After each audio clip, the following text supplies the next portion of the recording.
ਉਪਰੰਤ ਸ੍ਰੀ ਆਸਾ ਕੀ ਵਾਰ ਦੇ ਸ਼ਬਦ ਕੀਰਤਨ ਗੁਰੂ ਘਰ ਦੇ ਕੀਰਤਨੀਆਂ ਦੀ ਰਸਨਾ ਦੁਆਰਾ ਸਰਵਣ ਕੀਤੇ ਹਨ। ਹੁਣ ਸਮਾਂ ਬਣਿਆ ਹੈ ਮਹਾ ਆਨੰਦ ਗੁਰ ਸ਼ਬਦ ਵਿਚਾਰ ਦਾ। ਅੱਜ ਦਾ ਸ਼੍ਰੀ ਮੁਖ ਵਾਕ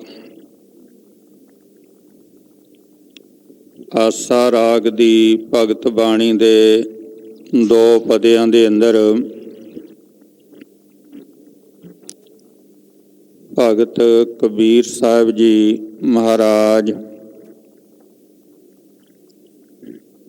ਬਖਸ਼ਿਸ਼ ਕਰ ਰਹੇ ਹਨ।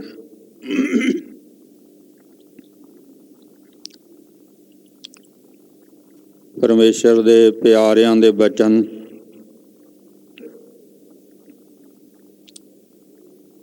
ਬੜੇ ਗਹਿਰੇ ਹੁੰਦੇ ਨੇ।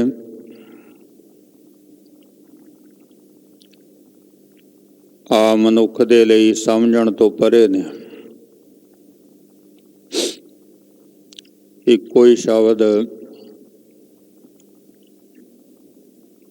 ਸਮਝ ਵਿੱਚ ਆ ਜਾਵੇ, ਜੀਵਨ ਨੂੰ ਬਦਲ ਕੇ ਰੱਖ ਦਿੰਦਾ।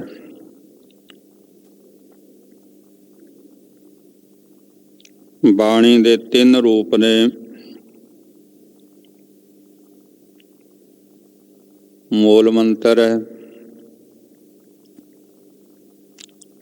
ਗੁਰ ਮੰਤਰ ਹੈ ਤੇ ਉਪਦੇਸ਼ ਦੇ ਰੂਪ ਦੇ ਵਿੱਚ ਹੈ। 1430 ਅੰਗ ਜਿਹਦੇ ਬਾਰੇ ਹੁਕਮ ਹੈ। ਆਗਿਆ ਭਈ ਅਕਾਲ ਕੀ ਤਬੈ ਚਲਾਇਓ ਪੰਥ, ਸਭ ਸਿੱਖਣ ਕੋ ਹੁਕਮ ਹੈ ਗੁਰੂ ਮਾਨਿਓ ਗ੍ਰੰਥ। ਸਤਿਗੁਰਾਂ ਜੀ ਦਾ ਹਰ ਇੱਕ ਸ਼ਬਦ ਹੀ ਗੁਰੂ ਹੈ। ਭਗਤਾਂ ਦਾ ਹਰ ਇੱਕ ਸ਼ਬਦ ਬੜਾ ਗਹਿਰਾ ਹੈ। ਪਰ ਗੁਰੂ ਅਰਜਨ ਦੇਵ ਮਹਾਰਾਜ ਜੀ ਨੇ, ਗੁਰੂ ਗੋਬਿੰਦ ਸਿੰਘ ਮਹਾਰਾਜ ਜੀ ਨੇ ਇਸ ਤਰ੍ਹਾਂ ਦੀ ਖੇਡ ਇਹ ਬਣਾ ਦਿੱਤੀ ਤੇ ਹੁਣ ਹਰ ਇੱਕ ਸਿੱਖ ਦੇ ਲਈ ਮੰਨਣਾ ਜ਼ਰੂਰੀ ਹੈ। ਵਿਸਤਾਰ ਕੀਤਾ ਹੈ ਪਰਮਾਤਮਾ ਦੇ ਗੁਣਾਂ ਦਾ ਬਾਣੀ ਦੇ ਅੰਦਰ।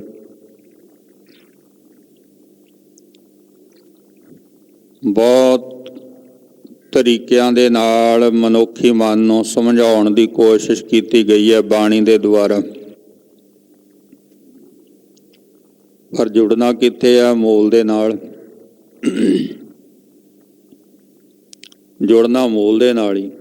ਮੂਲ ਦੇ ਨਾਲ ਜੁੜਨ ਵਾਸਤੇ ਫਿਰ ਮੂਲ ਮੰਤਰ,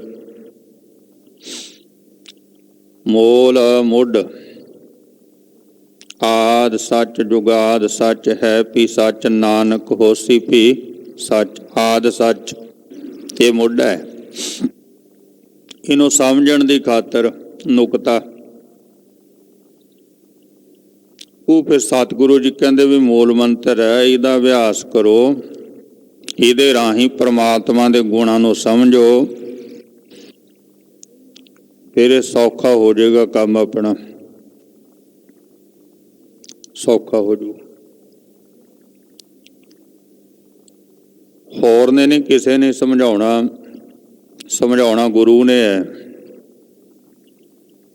ਬਾਕੀ ਜੇ ਕਿਸੇ ਨੂੰ ਸਮਝ ਆਈ ਹੈ ਤਾਂ ਉਹਦੇ ਵਿੱਚ ਸਮਝਾਉਣ ਦੀ ਸਮਰੱਥਾ ਨਹੀਂ ਹੋਇਆ ਕਰਦੀ। ਸਾਰੇ ਪੜ੍ਹਦੇ ਹੈ, ਸਾਰੇ B.Ed ਕਰਦੇ ਹੈ, ਪਰ ਸਾਰੇ ਟੀਚਰ ਨਹੀਂ ਲੱਗ ਜਾਂਦੇ, ਸਾਰੇ ਸਮਝਾਉਣ ਦੇ ਸਮਰੱਥ ਨਹੀਂ ਹੁੰਦੇ। ਚੁਣ ਕੇ ਬੱਚੇ ਖੁਸ਼ ਵੀ ਬਹੁਤ ਵਧੀਆ ਪੜ੍ਹਾਉਂਦਾ ਜਦੋਂ ਕਿ ਟੀਚਰ ਹੈ। ਤੇ ਇਹ ਜਿਹੜੀ ਅਧਿਆਤਮਕ ਦੀ ਵਿਦਿਆ, ਇਹ ਤਾਂ ਕਿਸੇ ਦੇ ਵਿੱਚ ਸਮਰੱਥਾ ਹੈ ਹੀ ਨਹੀਂ ਸਮਝਾਉਣ ਦੀ। ਇਹ ਤੇ ਜਿੱਥੇ ਉਹਨਾਂ ਨੇ ਕਿਹਾ ਉੱਥੇ ਜਾ ਕੇ ਹੀ ਉਸ ਦੀ ਸਮਝ ਆਉਣੀ। ਮੇਰੀ ਬਹਰੀਆ ਕੋ ਧਨੀਆ ਨਾਓ, बड़े सौखे शब्द वहरिया कहते हैं वोटी नूं। वोटी घर वाली, घर दे विच रहन वाली।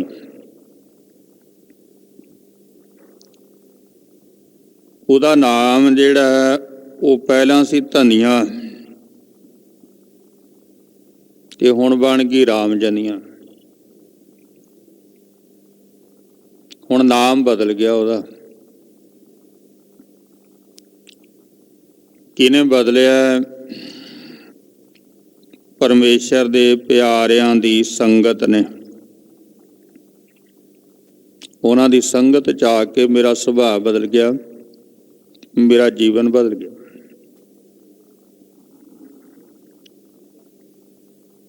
महिमा साधु संग की सुनो मेरे मीता, मैल कोई कोट अग हरे निर्मल भय चीता। हर एक काम दे करन दा रिजल्ट होया करदा है।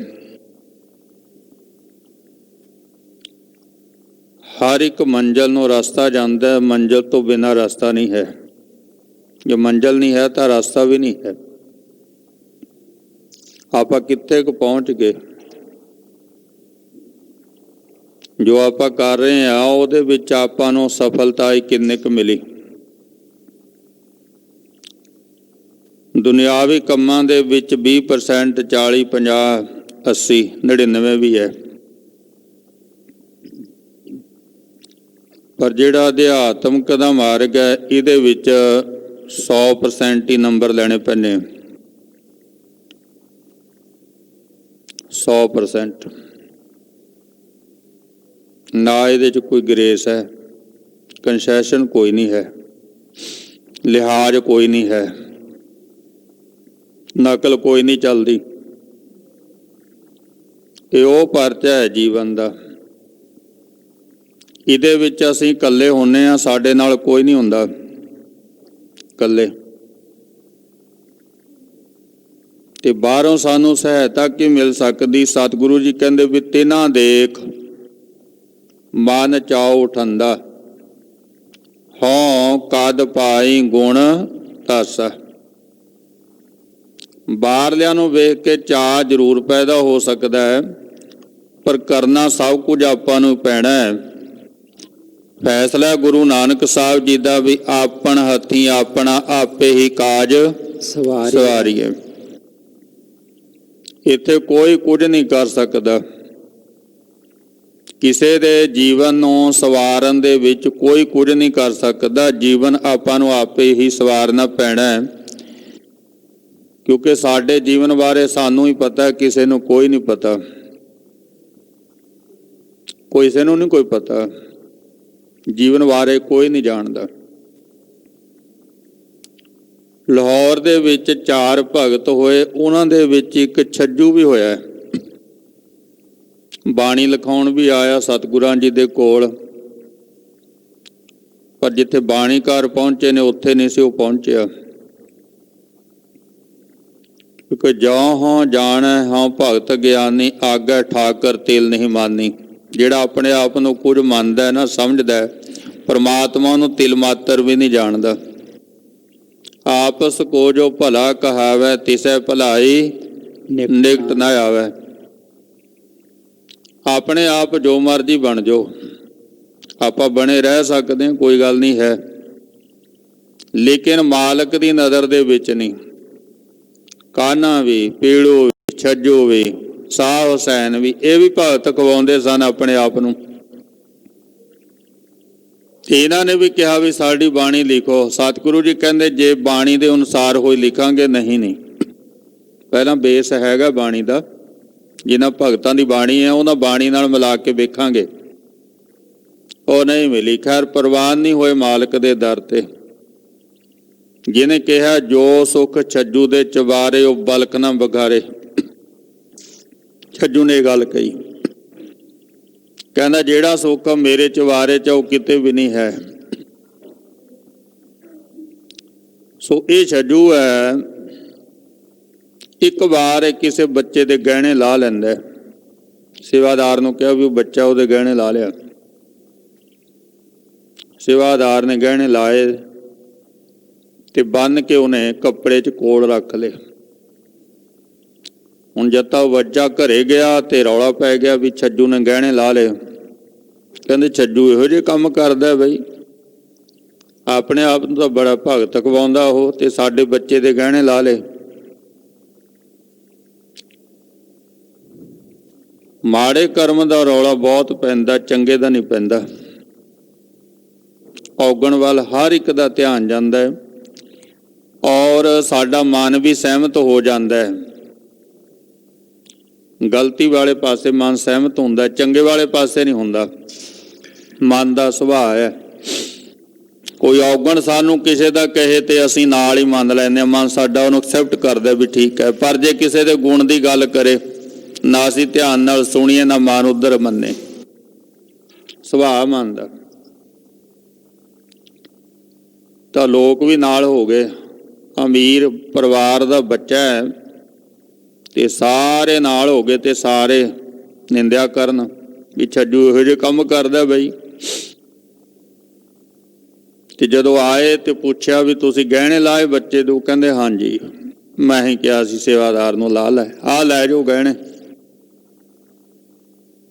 ਉਹ ਕਹਿੰਦੇ ਜੀ ਤੁਸੀਂ ਕਿਉਂ ਲਾਏ? ਉਹ ਕਹਿੰਦਾ ਵੀ ਮੇਰਾ ਧਿਆਨ ਗਿਆ ਵੀ ਗਹਿਣਿਆਂ ਕਰਕੇ ਨਾ ਐਵੇਂ ਨਾ ਤੁਹਾਡੇ ਬੱਚੇ ਨੂੰ ਕੋਈ ਗਵਾਹ ਕਰਕੇ ਲੈ ਲੇ, ਐਵੇਂ ਨਾ ਕਤਲ ਕਰ ਦੇਵੇ, ਬੱਚੇ ਦੀ ਜਾਨ ਜਾਊਗੀ, ਤੁਸੀਂ ਰੋਂਦੇ ਫਿਰੋਗੇ, ਤਾਂ ਕਰਕੇ ਲਾ ਲਏ ਸੀ। ਐਂ ਗਹਿਣੇ ਪਾ ਕੇ ਨਾ ਬੱਚਿਆਂ ਨੂੰ ਭੇਜਿਆ ਕਰੋ ਬਾਹਰ, ਨਾਲ ਰਿਹਾ ਕਰੋ। ਹੁਣ ਜਦੋਂ ਕਿਹਾ ਵੀ ਛੱਜੂ ਨੇ ਗਹਿਣੇ ਲਾ ਲਏ, ਨਿੰਦਿਆ। ਤੇ ਜਦੋਂ ਛੱਜੂ ਦੀ ਸੋਚ ਵੇਖੀ, ਫਿਰ ਛੱਜੂ ਦੀ ਬੱਲੇ ਬੱਲੇ। ਕਹਿੰਦੇ ਆ ਤਾਂ ਵਾਕਈ ਭਗਤ ਹੈ ਯਾਰ, ਉਹਦੀ ਤਾਂ ਸੋਚ ਬੜੀ ਚੰਗੀ ਹੈ। ਉਹਨੇ ਸਹੀ ਕੀਤਾ ਵੀ ਜੇ ਬੱਚੇ ਨੂੰ ਕੋਈ ਚੁੱਕ ਲੈਂਦਾ, ਮਾਰ ਲੈਂਦਾ ਗਹਿਣੇ ਪਿੱਛੇ, ਨੁਕਸਾਨ ਬੜਾ ਹੋਣਾ ਸੀ। ਇਹ ਛੱਜੂ ਦਾ ਤਾਂ ਇਹ ਪਰਉਪਕਾਰ ਹੈ। ਹੁਣ ਸੇਵਾਦਾਰ ਕਹਿੰਦੇ ਭਗਤ ਜੀ ਵੀ ਪਹਿਲਾਂ ਦੁਪਹਿਰੇ ਤੋਂ ਪਹਿਲਾਂ ਇੰਨੀ ਨਿੰਦਿਆ ਹੁੰਦੀ ਸੀ ਤੁਹਾਡੀ, ਹੁਣ ਬੱਲੇ ਬੱਲੇ ਹੋ ਰਹੀ ਹੈ। ਉਹ ਕਹਿੰਦਾ ਵੀ ਸਵਾਹ ਦੀਆਂ ਮੁੱਠੀਆਂ ਲਿਆ ਦੋ। 2 ਮੁੱਠੀਆਂ ਸਵਾਹ ਦੀਆਂ ਲਈਆਂ। ਕਹਿੰਦਾ ਕੀ ਕਹਿੰਦੇ ਲੋਕੀ ਸਵੇਰੇ? ਕਹਿੰਦਾ ਨਿੰਦਿਆ ਕਰਦੇ ਸੀ। 1 ਮੁੱਠੀ ਉਹਨਾਂ ਦੇ ਸਿਰ 'ਚ। ਕਹਿੰਦਾ ਹੁਣ ਕਹਿੰਦਾ ਬੱਲੇ ਬੱਲੇ ਹੋ ਰਹੀ, 1 ਮੁੱਠੀ ਉਹਨਾਂ ਦੇ ਸਿਰ 'ਚ। ਕਹਿੰਦਾ ਭਲਿਆ ਛੱਜੂ ਬਾਰੇ ਦੋਵਾਂ ਨੂੰ ਹੀ ਨਹੀਂ ਪਤਾ ਵੀ ਮੈਂ ਕਿੰਨਾ ਕੁ ਚੰਗਾ ਕਿੰਨਾ ਕੁ ਮਾੜਾ। ਗੱਜ ਕੇ ਆਖੋ ਸਤਿਨਾਮ ਸ੍ਰੀ ਵਾਹਿਗੁਰੂ। ਇਹ ਤਾਂ ਛੱਜੂ ਨੂੰ ਪਤਾ ਵੀ ਮੈਂ ਕਿੰਨਾ ਕੁ ਚੰਗਾ ਹੈ ਤੇ ਕਿੰਨਾ ਕੁ ਮਾੜਾ। ਲੋਕਾਂ ਨੂੰ ਨਹੀਂ ਪਤਾ ਇਸ ਗੱਲ ਦਾ। ਨਾ ਤਾਂ ਮੇਰੇ ਚੰਗੇ ਬਾਰੇ ਪਤਾ, ਨਾ ਉਹਨਾਂ ਨੂੰ ਮਾੜੇ ਬਾਰੇ ਪਤਾ ਹੈ। ਇਹ ਤਾਂ ਮੈਨੂੰ ਪਤਾ ਹੈ। ਸੋ ਸਾਡੇ ਜੀਵਨ ਬਾਰੇ ਸਾਥੋਂ ਵੱਧ ਕੋਈ ਨਹੀਂ ਜਾਣਦਾ। ਅਸੀਂ ਜਾਣਦੇ ਹਾਂ ਆਪਣੇ ਜੀਵਨ ਬਾਰੇ। ਸਾਡੇ ਗੁਣਾਂ ਦਾ, ਸਾਡੇ ਔਗਣਾਂ ਦਾ ਸਿਰਫ ਸਾਨੂੰ ਪਤਾ ਹੈ। ਦੋਵੇਂ ਨੇ, ਗੁਣ ਵੀ ਅੰਦਰ, ਔਗਣ ਵੀ ਹੈ।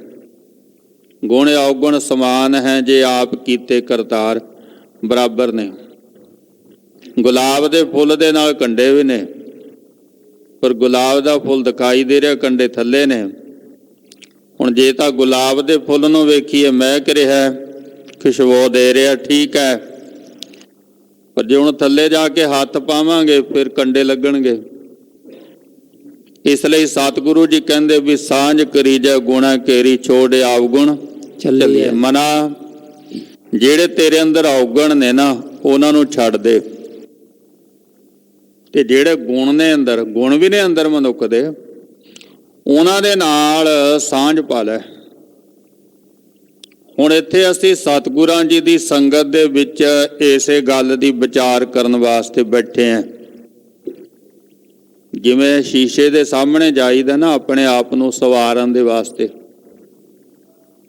ਇਸੇ ਤਰ੍ਹਾਂ ਹੀ ਸਤਿਗੁਰਾਂ ਜੀ ਦੇ ਸਨਮੁਖ ਬੈਠ ਕੇ ਇਹ ਬਾਣੀ ਦੇ ਸ਼ੀਸ਼ੇ ਦੇ ਵਿੱਚ ਅਸੀਂ ਆਪਣੇ ਜੀਵਨ ਨੂੰ ਵੇਖਣਾ ਹੁੰਦਾ ਹੈ, ਆਪਣੇ ਆਪ ਨੂੰ ਸਵਾਰਨਾ ਹੁੰਦਾ ਹੈ। ਇੱਥੇ ਕਿਸੇ ਦੀ ਕੋਈ ਗੱਲ ਨਹੀਂ ਹੁੰਦੀ। ਆਪਣੇ ਨਾਲ ਕੋਈ ਬੈਠੇ, ਆਪਣੇ ਨਾਲ ਕੋਈ ਆਇਆ, ਉਹਦੀ ਕੋਈ ਗੱਲ ਨਹੀਂ ਚੱਲ ਰਹੀ, ਗੱਲ ਆਪਣੀ ਚੱਲ ਰਹੀ ਹੈ। ਆਪਣੇ ਆਪ ਨੂੰ ਵੇਖਣਾ, ਆਪਣੇ ਆਪ ਨੂੰ ਸੰਵਾਰਨਾ, ਇਹ ਕੰਮ ਕਿਸੇ ਨੇ ਨਹੀਂ ਕਰਨਾ, ਨਾ ਕਿਸੇ ਦੇ ਕੀਤਿਆਂ ਕੁਝ ਹੋਣਾ। ਸੰਗਤ ਵਿੱਚ ਆਉਣ ਦੇ ਨਾਲ ਕੀ ਬਦਲਾਅ ਆਇਆ, ਇਹ ਵੇਖਣਾ ਵੀ ਜਦੋਂ ਦਾ ਮੈਂ ਸੰਗਤ ਕਰਨ ਲੱਗਿਆ ਹੈ ਬਾਣੀ ਦੇ ਰਾਹੀਂ ਗੁਰੂ ਦੀ, ਬਦਲਾਅ ਕੀ ਆਇਆ, ਇਸ ਨੂੰ ਵੇਖਣਾ ਹੈ। ਬਦਲਾਅ ਆਇਆ ਕਿ ਨਹੀਂ ਆਇਆ। ਜੇ ਨਹੀਂ ਆਇਆ ਹੁਣ ਤੱਕ, ਫਿਰ ਕਿਹਦਾ ਕਸੂਰ ਹੈ ਬਈ? ਆਪਣਾ। ਕਿਉਂਕਿ ਚੰਦਨ ਦੇ ਕੋਲ ਰਹਿੰਦਿਆਂ ਹੋਇਆਂ ਬਾਂਸ ਦੇ ਉੱਤੇ ਅਸਰ ਨਹੀਂ ਹੁੰਦਾ। ਹੁਣ ਉੱਥੇ ਕਮਜ਼ੋਰੀ ਚੰਦਨ ਦੀ ਨਹੀਂ ਹੈ, ਬਾਂਸ ਦੀ ਆਪਣੀ ਹੈ। ਜੇ ਚੰਦਨ ਦੇ ਨਾਲ ਰਹਿ ਕੇ ਬਾਂਸ ਵਿੱਚ ਸੁਗੰਧ ਨਹੀਂ ਹੋਈ, ਚੰਦਨ ਕੈ ਨਿਕਟੈ ਵਸੈ ਬਾਂਸ ਸੁਗੰਧ ਨਾ ਹੋਏ। ਚੰਦਨ ਦੇ ਕੋਲ ਰਹਿੰਦੇ, ਜਦੋਂ ਕਿ ਚੰਦਨ ਸਾਰੀ ਬਨਸਪਤੀ ਨੂੰ ਸੁਗੰਧੀ ਦਿੰਦਾ, ਸਾਰੀ ਨੂੰ। ਇੱਥੋਂ ਤੱਕ ਜਿਹੜੇ ਸਾਪੂ ਦੇ ਆਲੇ ਦੁਆਲੇ ਬਲੇਟੇ ਮਾਰਦੇ, ਜ਼ਹਿਰਲੇ ਡੰਗ ਮਾਰਦੇ, ਉਹਨਾਂ ਨੂੰ ਵੀ ਠੰਡਕ ਦਿੰਦਾ ਉਹ। ਪਰ ਬਾਂਸ ਦੇ ਉੱਤੇ ਅਸਰ ਨਹੀਂ ਹੈ। ਕਿਉਂ ਨਹੀਂ ਹੈ? ਬਾਂਸ ਵਡਾਈ ਬੂਢਿਆ ਇਉਂ ਮਤ ਡੁੱਬੋ ਕੋਏ। ਉਹ ਆਪਣੀ ਵਡਿਆਈ ਦੇ ਵਿੱਚ ਡੁੱਬਿਆ ਹੋਇਆ ਹੈ। ਉਹ ਕਹਿੰਦਾ ਹੈ ਵੀ ਇਹ 52 ਉਂਗਲਾਂ ਦਾ ਚੰਦਨ ਦਾ ਬੂਟਾ ਹੈ ਕੀ ਹੈ? ਮੈਂ ਆਕਾਸ਼ ਨੂੰ ਛੂਹ ਰਿਹਾ। ਹੁਣ ਦੋਸ਼ ਕਿਹਦੇ ਵਿੱਚ ਹੈ? ਚੰਦਨ ਦੇ ਵਿੱਚ ਜਾਂ ਬਾਂਸ ਵਿੱਚ? ਬਾਂਸ ਦੇ ਵਿੱਚ ਨੁਕਸ ਹੈ ਵੀ ਉਹ ਚੰਦਨ ਨੂੰ ਸਮਝਦਾ ਹੀ ਕੁਝ ਨਹੀਂ ਹੈ। ਇਹ ਹੈ ਮਨੁੱਖ ਦਾ ਅਹੰਗ ਭਾਵ। ਸਾਡਾ ਜਿਹੜਾ ਅਹੰਗ ਭਾਵ ਹੈ ਵੀ ਉਹ ਰੱਬ ਨੂੰ, ਗੁਰੂ ਨੂੰ ਕੁਝ ਸਮਝਦਾ ਹੀ ਨਹੀਂ, ਕੁਝ ਨਹੀਂ ਸਮਝਦਾ ਉਹਨੂੰ। ਇਹ ਆਪਣੀ ਵਡਿਆਈ ਦੇ ਵਿੱਚ ਉੱਡਿਆ ਫਿਰਦਾ ਵੀ ਮੈਂ ਤੇ ਬਹੁਤ ਵੱਡਾ ਹਾਂ। ਬਸ ਆਹ ਅੜਿੱਕਾ ਪੈ ਗਿਆ ਵੀ ਜੇ ਕੋਈ ਨਹੀਂ ਸੁਧਾਰ ਹੋਇਆ, ਜੇ ਕੋਈ ਨਹੀਂ ਬਦਲਾ ਆਇਆ, ਤਾਂ ਸਤਿਗੁਰੂ ਜੀ ਕਹਿੰਦੇ ਵੀ ਬਾਂਸ ਨੂੰ ਵੇਖੋ, ਨਾਲ ਚੰਦਨ ਨੂੰ ਵੇਖੋ। ਇੱਥੇ ਆਪਾਂ ਗੁਰੂ ਦਾ ਕਸੂਰ ਨਹੀਂ ਕੱਢ ਸਕਦੇ, ਭਗਤ ਦਾ ਕਸੂਰ ਨਹੀਂ, ਸੰਤ ਦਾ ਕਸੂਰ ਨਹੀਂ।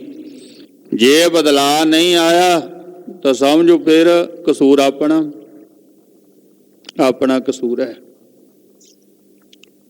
ਸੰਗਤ ਦੇ ਵਿੱਚ ਰਹਿੰਦਿਆਂ ਹੋਇਆਂ ਕਿੱਥੇ ਤੱਕ ਮਨੁੱਖ ਪਹੁੰਚ ਸਕਦਾ ਹੈ?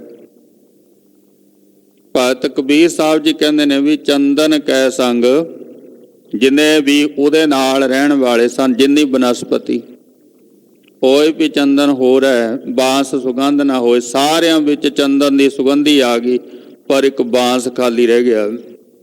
ਹੈ ਵੀ ਖਾਲੀ ਹੈ ਅੰਦਰੋਂ, ਬਾਂਸ ਦੇ ਅੰਦਰ ਲਾ ਹਿੱਸਾ ਖਾਲੀ ਹੈ, ਗੰਢਾਂ ਨੇ। ਬਸ ਉਹਦੀ ਕਮਜ਼ੋਰੀ ਨੇ ਉਹਨੂੰ ਰੱਖਤਾ।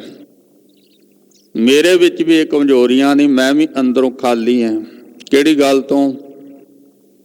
ਭਾਵਨਾ ਨਹੀਂ ਹੈ ਅੰਦਰ, ਭਾਵਨਾ ਨਹੀਂ ਹੈ, ਡਰ ਨਹੀਂ ਹੈ, ਆਦਬ ਨਹੀਂ ਹੈ, ਸਤਿਕਾਰ ਨਹੀਂ ਹੈ। ਮਾਨੀ ਦੀ ਹਰ ਮਨ ਇਸ ਗੱਲ ਨੂੰ। ਬਸ ਫਿਰ ਉਹ ਗੱਠਾਂ ਬਣੀਆਂ ਹੋਈਆਂ ਨਿੰਦਿਆ ਦੀਆਂ, ਝੂਠ ਦੀਆਂ, ਵਕੀਲੀ ਦੀਆਂ, ਜਿਨ੍ਹਾਂ ਵਿੱਚ ਸਾਰੀ ਦਿਹਾੜੀ ਮਨ ਲੱਗਿਆ ਰਹਿੰਦਾ। ਕਾਮ ਨਾ ਵਿਸਰਿਓ, ਕ੍ਰੋਧ ਨਾ ਵਿਸਰਿਓ, ਕਦੇ ਭੁੱਲੇ ਇਹ, ਕਦੇ ਨਹੀਂ ਭੁੱਲੇ। ਇਹ ਬਿਨਾਂ ਯਾਦ ਕਰੇ ਤੋਂ ਯਾਦ ਰਹਿੰਦੇ ਆ, ਤੇ ਜਿਹਨੂੰ ਯਾਦ ਕਰਨਾ ਉਹ ਯਾਦ ਨਹੀਂ ਆਉਂਦਾ। ਸੋ ਭਾਈ, ਸੰਗਤ ਜਿਹੜੀ ਹੈ ਉਹ ਬਦਲ ਕੇ ਰੱਖ ਦਿੰਦੀ ਹੈ ਜੀਵਨ ਨੂੰ। ਪਰ ਕਦੋਂ? ਜਦੋਂ ਸਤਿਗੁਰੂ ਜੀ ਕਹਿੰਦੇ ਮੇਰੇ ਮਾਧੋ ਜੀ ਸਤ ਸੰਗਤ ਮਿਲੇ ਸੋ ਤਰਿਆ। ਸੋ ਤਰਿਆ ਕੰਡੀਸ਼ਨ ਹੈ, ਮਿਲੇ। ਜੇ ਸਤ ਸੰਗਤ ਦੇ ਵਿੱਚ ਮਿਲ ਗਿਆ ਤਾਂ ਸੋ ਤਰਿਆ, ਉਹ ਤਰਿਆ। ਫਿਰ ਗੁਰ ਪ੍ਰਸਾਦ ਪਰਮ ਪਦ ਪਾਇਆ। ਸਤ ਸੰਗਤ ਦੇ ਵਿੱਚ ਮਿਲ ਗਿਆ ਤੇ ਗੁਰੂ ਦੀ ਹੋ ਗਈ ਕਿਰਪਾ। ਦੋਵੇਂ ਗੱਲਾਂ ਨੇ, ਸਾਧ ਸੰਗਤ ਆਰ ਗੁਰ ਕਿਰਪਾ ਤੇ ਪਕਰਿਓ ਗੜ ਕੋ ਰਾਜਾ। ਸਰੀਰ ਰੂਪੀ ਕਿਲੇ ਦੇ ਵਿੱਚ ਜਿਹੜਾ ਮਨ ਰੂਪੀ ਰਾਜਾ ਬੈਠਿਆ ਹੈ ਨਾ, ਉਹਨੂੰ ਪਕੜਨ ਦੇ ਲਈ ਦੋ ਹੀ ਚੀਜ਼ਾਂ ਚਾਹੀਦੀਆਂ। ਕਿਹੜੀਆਂ? ਸਾਧ ਸੰਗਤ ਔਰ ਗੁਰ ਕਿਰਪਾ। ਤੇ ਮੇਰੇ ਮਾਧੋ ਜੀ ਸਤ ਸੰਗਤ ਮਿਲੇ ਸੋ ਤਰਿਆ, ਗੁਰ ਪ੍ਰਸਾਦ ਪਰਮ ਪਦ ਪਾਇਆ। ਗੁਰੂ ਦੀ ਕਿਰਪਾ ਹੋ ਗਈ, ਪਰਮ ਪਦ, ਉਹ ਪਦਵੀ ਪ੍ਰਾਪਤ ਕਰ ਲਈ ਜਿਸ ਤੋਂ ਉੱਪਰ ਪਦਵੀ ਕੋਈ ਹੈ ਹੀ ਨਹੀਂ। ਪਰਮ ਪਦ ਕਹਿੰਦੇ ਨੇ ਉਹਨੂੰ, ਚੌਥਾ ਪਦ ਕਹਿੰਦੇ ਨੇ। ਬੜੇ ਨਾਮ ਦਿੱਤੇ, 10ਵੇਂ ਦੁਆਰੇ ਦਾ ਖੁੱਲਣਾ, 7ਵੀਂ ਭੂਮਿਕਾ, ਬੜੇ ਨਾਮ ਦਿੱਤੇ ਗਏ ਨੇ ਇਸ ਅਵਸਥਾ ਨੂੰ, ਪਰ ਅਰਥ ਇੱਕੋ ਹੀ ਹੈ ਕਿ ਗੁਰ ਪ੍ਰਸਾਦ ਪਰਮ ਪਦ ਪਾਇਆ। ਕਿਸ ਤਰ੍ਹਾਂ? ਸੂਕੇ ਕਾਸ਼ਟ ਹਰਿਆ। ਕਦੇ ਸੁੱਕੀ ਹੋਈ ਲੱਕੜੀ ਕਦੇ ਹਰੀ ਨਹੀਂ ਹੁੰਦੀ। ਪਰ ਸਤਿਗੁਰੂ ਜੀ ਕਹਿੰਦੇ ਜਦੋਂ ਗੁਰੂ ਦੀ ਕਿਰਪਾ ਹੁੰਦੀ, ਇਹ ਜਿਹੜਾ ਸੁੱਕਾ ਹੋਇਆ ਮਨ ਹੈ ਨਾ, ਜਿਹਦੇ ਹਰੇ ਹੋਣ ਦੀ ਆਸ ਹੀ ਨਹੀਂ ਹੈ, ਸੁੱਕੇ ਦੀ ਆਸ ਨਹੀਂ ਵੀ ਹਰਿਆ ਹੋ ਜਾਊਗਾ, ਪਰ ਕਹਿੰਦੇ ਗੁਰੂ ਦੀ ਕਿਰਪਾ ਦੇ ਨਾਲ ਸੁੱਕਿਆ ਹੋਇਆ ਮਨ ਵੀ ਹਰਿਆ ਹੋ ਜਾਂਦਾ ਹੈ। ਭਾਵ ਜਿਹੜੀ ਗੱਲ ਨਹੀਂ ਹੋ ਸਕਦੀ ਉਹ ਵੀ ਹੋ ਜਾਂਦੀ ਹੈ। ਸੁੱਕੇ ਤੋਂ ਹਰੇ ਹੋਣ ਦਾ ਭਾਵ ਅਸੀਂ ਕਹਿੰਦੇ ਵੀ ਇਹ ਅਸੰਭਵ ਹੈ, ਨਹੀਂ ਹੋ ਸਕਦਾ। ਸੁੱਕਿਆ ਹੋਇਆ ਕਿਵੇਂ ਹਰਾ ਹੋ ਜਾਏਗਾ? ਇਹਦਾ ਭਾਵ ਜਿਹੜਾ ਅਸੰਭਵ ਹੈ, ਜਿਹਨੂੰ ਅਸੀਂ ਕਹਿੰਦੇ ਵੀ ਹੋਏ ਨਹੀਂ ਸੀ ਸਕਦਾ, ਉਹ ਵੀ ਹੋ ਜਾਂਦਾ ਹੈ। ਪਰ ਕਦੋਂ? ਜਦੋਂ ਸਤਿਗੁਰਾਂ ਜੀ ਨੇ ਮੈਨੂੰ ਸੋਝੀ ਬਖਸ਼ੀ, ਸੰਗਤ ਦੇ ਵਿੱਚ ਆਉਂਦਾ ਰਿਹਾ, ਗੁਰੂ ਨੇ ਮੈਨੂੰ ਸੋਝੀ ਬਖਸ਼ਦੀ। ਕੀ ਬਖਸ਼ੀ? ਕਿ ਬਿਨ ਤੁਧ ਹੋਰ ਜੇ ਮੰਗਣਾ ਸਿਰ ਦੁੱਖਾਂ ਕੈ ਦੁੱਖ, ਦੇ ਨਾਮ ਸੰਤੋਖੀਆ ਉਤਰੈ ਮਨ ਕੀ ਭੁੱਖ, ਗੁਰ ਵਣ ਤਿਣ ਹਰਿਆ ਕੀਤਿਆ, ਨਾਨਕ ਕਿਆ ਮਨੁੱਖ। ਜਦੋਂ ਸਾਰਾ ਕੁਝ ਛੱਡ ਕੇ ਕੀ ਮੰਗਿਆ ਜੀ? ਗੁਰਾ ਇੱਕ ਦੇ ਬੁਝਾਈ, ਸਭਨਾ ਜੀਆਂ ਕਾ ਇੱਕ ਦਾਤਾ, ਸੋ ਮੈਂ ਵਿਸਰ ਨਾ ਜਾਈ। ਜਦੋਂ ਆ ਮੰਗ ਗੁਰੂ ਤੋਂ ਮੰਗੀ ਕਿ ਮਹਾਰਾਜ ਸਾਰਾ ਕੁਝ ਦਿੱਤਾ ਹੋਇਆ, ਤੂੰ ਕਿਰਪਾ ਕਰ ਮੈਨੂੰ ਨਾਮ ਬਖਸ਼। ਮੇਰੇ ਮਾਧੋ ਜੀ ਸਤ ਸੰਗਤ ਦੇ ਵਿੱਚ ਆ ਕੇ ਜਿਨ੍ਹਾਂ ਨੇ ਇਹ ਗੱਲ ਮੰਗੀ, ਨਾਮ ਮੰਗਿਆ, ਕੇਵਲ ਵਿਸਰ ਨਾਹੀ ਦਾਤਾਰ, ਆਪਣਾ ਨਾਮ ਦੇਹੋ, ਗੁਣ ਗਾਵਾਂ ਦਿਨ ਰਾਤ, ਨਾਨਕ ਚਾਓ ਇਹੋ। ਜਿਨ੍ਹਾਂ ਨੇ ਆ ਮੰਗ ਮੰਗੀ, ਜਿਨ੍ਹਾਂ ਨੂੰ ਸਮਝ ਆ ਗਈ, ਉਹਨਾਂ ਦਾ ਜੀਵਨ ਬਦਲ ਗਿਆ। ਪਰ ਜਿਨ੍ਹਾਂ ਦੀਆਂ ਮੰਗਾਂ ਉਹੀ ਨੇ ਜਿਹੜੀਆਂ ਸਾਡੇ ਦਾਦੇ ਪੜਦਾਦੇ ਪਤਾ ਨਹੀਂ ਕਦੋਂ ਤੋਂ ਮੰਗਦੇ ਆ ਰਹੇ, ਉਹੀ ਸਾਡੀਆਂ, ਫਿਰ ਬਦਲਾਅ ਕਿੱਥੋਂ ਆਉਣਾ ਸੀ? ਬਦਲਾਅ ਆਇਆ ਨਹੀਂ। ਸਭ ਕੁਝ ਪਰਾਲਵਤ ਦੇ ਵਿੱਚ ਮਿਲ ਜਾਂਦਾ ਹੈ, ਬਿਨਾਂ ਮੰਗੇ ਤੋਂ ਵੀ ਮਿਲ ਜਾਂਦਾ ਹੈ। ਕਿਉਂਕਿ ਜਿਹੜੇ ਨਾਸਤਿਕ ਲੋਕ ਨੇ, ਜਿਹੜੇ ਕਿਸੇ ਪਰਮਾਤਮਾ ਨੂੰ, ਕਿਸੇ ਧਰਮ ਨੂੰ ਨਹੀਂ ਮੰਨਦੇ, ਉਹ ਕਹਿੰਦੇ ਵੀ ਕੋਈ ਰੱਬ ਨਹੀਂ, ਕੋਈ ਗੁਰੂ ਨਹੀਂ, ਕੋਈ ਧਰਮ ਨਹੀਂ, ਇਹ ਸਾਰਾ ਪਖੰਡ ਹੈ, ਇਹ ਸਾਰਾ ਪਖੰਡ ਹੈ। ਜਿਨ੍ਹਾਂ ਨੂੰ ਭਗਤ ਕਬੀਰ ਸਾਹਿਬ ਜੀ ਕਹਿੰਦੇ ਨੇ ਕਿ ਆਪ ਗਏ ਔਰਨ ਹੋ ਖੋਵੈ, ਆਗ ਲਗਾਏ ਮੰਦਰ ਮੈਂ ਸੋਵੈ। ਆਪ ਤਾਂ ਗਏ ਗੁਜ਼ਰੇ ਹਾਲ, ਦੂਸਰਿਆਂ ਨੂੰ ਵੀ ਖੋ ਰਹੇ ਨੇ। ਕੋਈ ਪ੍ਰਮਾਤਮਾ ਨਹੀਂ ਹੈ, ਕੋਈ ਧਰਮ ਨਹੀਂ। ਹੁਣ ਦੱਸੋ ਉਹਨਾਂ ਦੇ ਕੋਲ ਕੀ ਨਹੀਂ ਹੈ? ਮਹਿਲ ਮਾੜੀਆਂ, ਪਰਿਵਾਰ, ਆਉਣ ਜਾਣ ਦੇ ਸੋਰਸ, ਬਿਜ਼ਨਸ, ਕੀ ਨਹੀਂ ਹੈ? ਸਭ ਕੁਝ ਉਹਨਾਂ ਦੇ ਕੋਲ। ਹੁਣ ਨਾਲੇ ਉਹ ਪ੍ਰਮਾਤਮਾ ਨੂੰ ਮੰਨਦੇ ਨਹੀਂ, ਧਰਮ ਨੂੰ ਮੰਨਦੇ ਨਹੀਂ। ਮੰਨਣ ਵਾਲਿਆਂ ਨੂੰ ਵੀ ਕਹਿੰਦੇ ਵੀ ਤੁਸੀਂ ਕਿਉਂ ਮੰਨਦੇ ਹੋ? ਇਹਦਾ ਭਾਵ ਇਹ ਸਾਰਾ ਕੁਝ ਜੇ ਆਪਾਂ ਪਰਮਾਤਮਾ ਨੂੰ ਨਾ ਮੰਨੀਏ ਤਾਂ ਵੀ ਮਿਲੇ ਜਾਣਾ, ਤਾਂ ਵੀ ਮਿਲੇ ਜਾਣਾ। ਪਰ ਕੀ ਨਹੀਂ ਹੈ ਕੋਲ ਮਨੁੱਖ ਦੇ? ਨਾਮ ਨਹੀਂ ਹੈ। ਨਾਮ ਧਨ ਤੋਂ ਇਹ ਜਿਹੜਾ ਜੀਵ ਹੈ ਵਾਂਝਾ ਹੈ। ਹੁਣ ਜਿਹੜੀ ਚੀਜ਼ ਕੋਲ ਨਹੀਂ ਹੈ, ਸਤਿਗੁਰੂ ਜੀ ਕਹਿੰਦੇ ਉਹ ਮੰਗ ਲਓ। ਤੇ ਜੇ ਕਹੀਏ ਵੀ ਉਹ ਮੰਗਣੀ ਹੈ, ਫਿਰ ਉਹਨਾਂ ਨੂੰ ਵੇਖ ਲਓ ਵੀ ਕੀ ਉਹਨਾਂ ਦੇ ਕੋਲ ਉਹ ਹੈ, ਤੇ ਉਹ ਸੁੱਖ ਦਾ ਹੀ ਹੈ।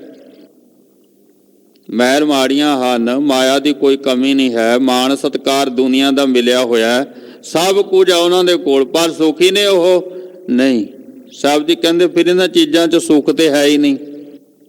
ਸੁੱਖ ਕਿੱਥੇ ਹੈ? ਸੁੱਖ ਨਾਹੀ ਰੇ ਹਰ ਨਾਮ ਬਿਨਾ, ਹਰ ਕੋ ਨਾਮ ਸਦਾ ਸੁਖਦਾਈ। ਜਿਹੜਾ ਸੁੱਖ ਹੈ ਉਹ ਨਾਮ ਦੇ ਵਿੱਚ ਹੈ, ਇਹ ਦੁਨਿਆਵੀ ਪਦਾਰਥਾਂ ਦੇ ਵਿੱਚ ਨਹੀਂ ਹੈ।